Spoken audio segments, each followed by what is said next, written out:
Okay, today's movie is a cartoon. It's a kid's movie. I went to see it with my grandchildren. They give me the perfect excuse for seeing movies that I might otherwise be embarrassed to go to the theater to see as a full-grown adult registered voter and licensed driver. And I wanted to see Zootopia. I had seen some previews and thought it was incredibly funny, and I wasn't disappointed. But now, if you haven't seen the film, you're going to start rolling your eyes and think that I'm really losing it when I tell you a little about the plot. But bear with me, there's a lot more to this movie than cute animals and sight gags. Like most children's movies, all of the characters are animals. And one of them is a rabbit by the name of Judy Hopps. Get it? Hopps. Who lives in the rural village of Bunnyboro. Isn't that cute? Judy's lifelong dream is to move to the big city of Zootopia and become the first rabbit officer in their police department. Despite graduating top of her class, she is assigned to parking ticket duty. And after all, she's only a bunny. Through a complex series of events, she enlists the help of a fox by the name of Nick Wilde, and the series of events work together, and the two of them become good friends. Eventually, she gets involved in looking for the husband of Mrs. Otterton, who has gone missing along with many of the citizens of Zootopia. She and Nick find all the missing animals and discover that they have all gone savage. That is, they have reverted to their primal feral state. But they have been found, and Judy Hopps is now the city's new hero. So far, this all sounds like typical kids' fare, doesn't it? But here's where the movie takes a different turn. At a press conference called to answer questions about the missing animals, Judy innocently says that all the animals who had gone savage were predators. And when asked why the predators had reverted to their feral state, she says, well, it may have something to do with their biology. You know, something in their DNA. What I mean is thousands of years ago, predators survived through their aggressive hunting instincts. So for whatever reason, they seem to be reverting back to their primitive, savage ways. So we must be vigilant. And we at the ZPD are prepared to help you and protect you. And when Judy steps away from the podium, everything has changed in Zootopia. Now a sense of fear grips the populace. Zootopia had been a place where all animals lived together in peace. Predator and prey alike lived side by side. But now, because of Judy's careless remarks, mothers are afraid to let their children go outside and play. Parents on the train, when they see a predator get on, will hug their children a little closer. Rallies are staged where animals shout angrily back and forth at each other behind signs covered with hate speech. And when more animals go savage, there are near riots in the streets. Suddenly, the movie Zootopia has stopped being just a kid's film. It strikes a little too close to the adult world we live in, doesn't it? Who can deny we live in a world that's gripped by fear? Some of us are afraid of Muslims. Some of us are afraid of fundamentalist Christians. Some of us are afraid of Democrats. Some of us are afraid of Republicans. Some of us are afraid of corporations. Some of us are afraid of criminals. Name the group and somebody is likely to be afraid of them. And the problem is fear makes us do stupid things.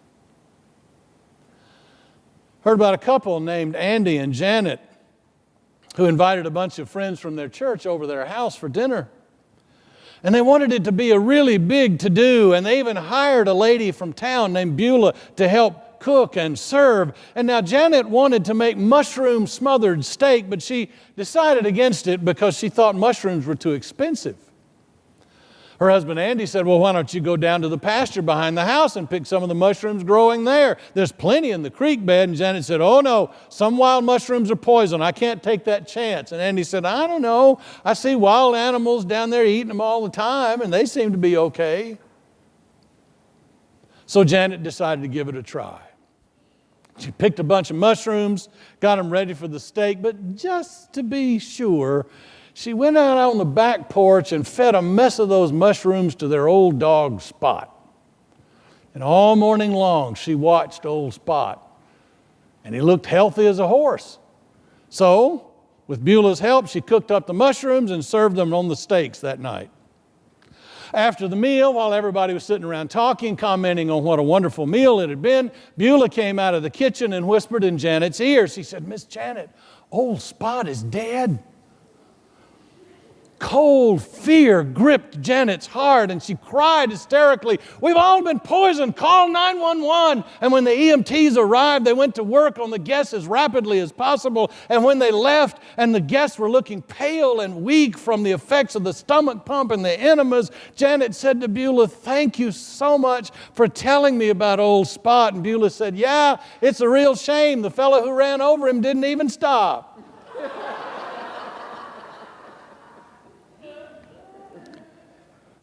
Fear makes you do stupid things, doesn't it? And any leader, whether in business or government or wherever, knows how powerful fear can be. There have always been those leaders who specialize in feeding our fears in order to manipulate us. In an interview during the Nuremberg trials in 1946, Reich Marshal Hermann Goering, one of Hitler's right-hand men, said, well, naturally, the common people don't want war, neither in Russia, nor in England, nor in America, nor for that matter in Germany. That's understood. But after all, it's the leaders of the country who determine the policy, and it's always a simple matter to drag the people along, whether it's a democracy or a fascist dictatorship or a parliament or a communist dictatorship. The people can always be brought to the bidding of the leaders. That's easy. All you have to do is tell them they are being attacked and denounce the pacifists for lack of patriotism and exposing the country to danger. It works the same in any country. Words of Hermann Goering.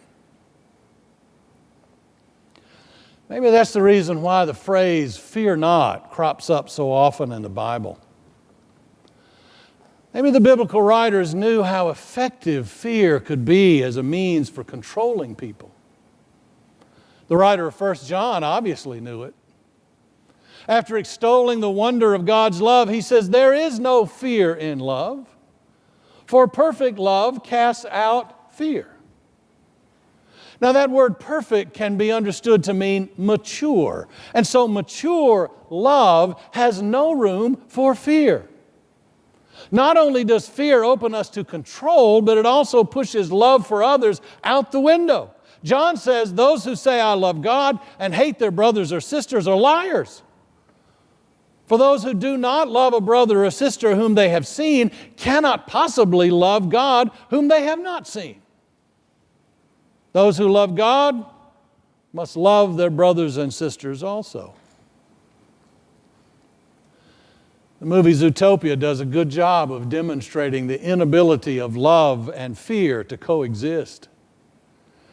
After Judy Hopps' disastrous speech at the press conference, her friend Nick Wilde, the fox, challenges what she said, and Judy says, I just stated the facts of the case. I mean, it's not like a bunny can go savage. Wilde says, yeah, right, but a fox could, huh? She says, Nick, stop it. You're not like them. He says, oh, so there's a them now? She says, you know what I mean. You're not that kind of predator. He says, you mean the kind of predator that needs to be muzzled? Let me ask you a question. Are you afraid of me? You think I might go savage? You think I might try to eat you? And Judy jumps back and he says, I knew it. Just when I thought somebody actually believed in me. See why I contend this isn't just a kid's movie? Our whole world seems to be talking past each other, just like Judy and Nick in that scene. Our fear is dividing us into camps, sometimes armed camps, and it's easy to start demonizing those who disagree with us. It's easy to portray them as threats to our well-being. In one of the Star Wars movies, Yoda says, fear is the path to the dark side. Fear leads to anger, anger leads to hate, and hate leads to suffering. In Zootopia, you find out that the mayor and her henchmen are engineering the fear of predators. So that fear leads to anger and deepens the divisions in the town so that they can more easily control the populace through fear. Now, in the movie, it takes Judy and Nick uncovering their sinister plot to bring Zootopia back to its tolerant ways, but you and I don't have to do detective work. All we have to do is look at the book of Genesis to be reminded that we are all connected to one another. Both creation stories in Genesis 1 and today's reading from Genesis 2 state unequivocally we are all created by the same God and we all exist because of the same breath breathed into our lungs from that God. For the life of me, I fail to see how anybody who takes the Bible seriously can come away from Genesis and hundreds of other passages and still divide humankind into us and them. The late Carlisle Marney put it this way. He said, we have to be careful to get the nouns and adjectives right.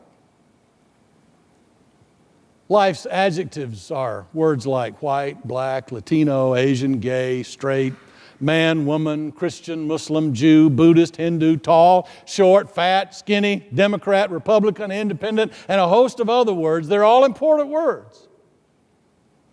But in the end, they're just descriptive words. They're just adjectives.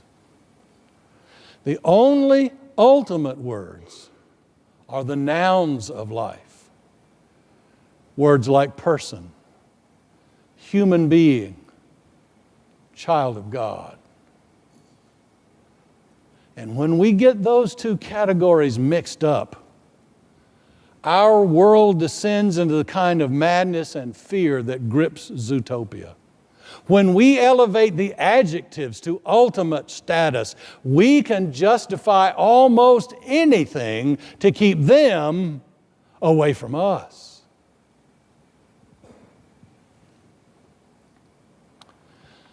As much as it breaks my heart, the world will probably continue to mix up the nouns and adjectives of life. But you and I don't have to. Jesus has shown us a more excellent way, the way of love, perfect love, mature love that casts out crippling, manipulative fear. I'm not saying it's easy.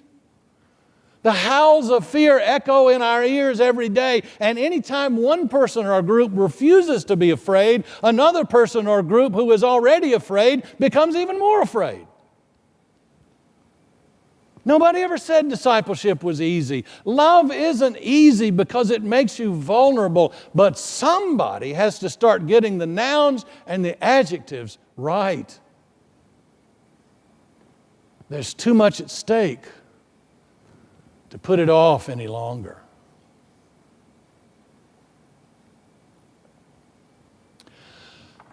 As long as I'm talking about one movie, let me say a few words about another one.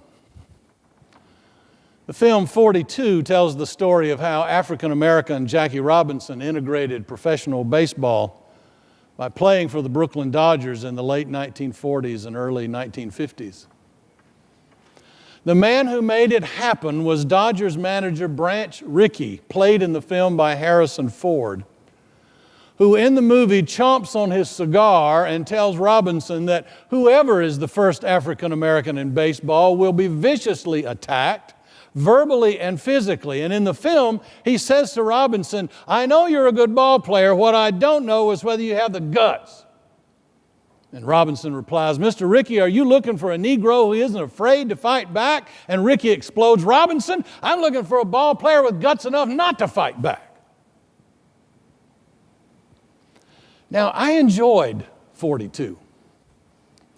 But it never addresses why Ricky wanted to integrate baseball in the first place, why he wanted to do it the way he did, and why Jackie Robinson agreed. I suppose Hollywood and their financial backers were uncomfortable with the Christian faith of both of those men. You see, Branch Rickey identified himself as a Bible-thumping Methodist who refused to attend games on Sunday. He believed his faith in Christ had led him to believe it was God's will for the color barrier to be broken in professional baseball. His faith in Christ taught him the difference between nouns and adjectives. And early in Jackie Robinson's life, his passionate sense of justice had gotten him into trouble several times as he gave into anger and fought back against racial prejudice. But his pastor, Carl Downs of the Scott Methodist Church in Pasadena, California, took young Robinson under his mentoring wing and convinced him there's a better way. He told him that Christ had said in Matthew 5:39 in the King James Version, to resist not evil, but whosoever shall smite thee on thy right cheek, turn to him the other also. Turning the other cheek, he convinced Robinson, wasn't a cowardly excuse or an easy way out, but a profoundly heroic stance. So in the aforementioned movie scene, when Branch Rickey first met with Jackie Robinson, what the movie left out was Branch Rickey opening a book called The Life of Christ by Giovanni Panini and reading aloud a passage dealing with that very verse from Matthew 5 that Robinson's pastor had taught him. Rickey chose Robinson not only because of his stunning athletic ability, but because of his Christian faith and his moral character. Oh, the taunts and the jeers and the attacks and the threats and the shunning by his own teammates that was endured by Jackie Robinson placed a heavy burden on his soul. Many, many nights he got down on his knees and asked God for the strength to keep going, for the courage to resist the temptation to fight back or say something vicious in the face of vicious assaults. And then came a game in Cincinnati when the catcalls and the insults were pouring as usual out of the stands like raw sewage. And the hatred of the pitcher on the mound was bearing down on Robinson like a freight train. And Robinson was feeling terribly, terribly alone. And then Pee Wee Reese came meandering out of the dugout, walked up to Jackie Robinson in the batter's box, and put his arm around him. And he stood there for a minute or two, and then he patted him on the back and headed back to the dugout. And the crowd fell utterly silent. Nobody moved. And then, as if releasing some long pent-up shame, the rest of the Dodgers strode out of the dugout, and one by one, they shook Jackie Robinson's hand. Branch Rickey did not give in to fear. Jackie Robinson did not give in to fear. And Pee Wee Reese's love cast out fear. And with one selfless act of compassion, everything changed. You see, if you get the nouns and adjectives right, sooner or later, love will cast out fear every single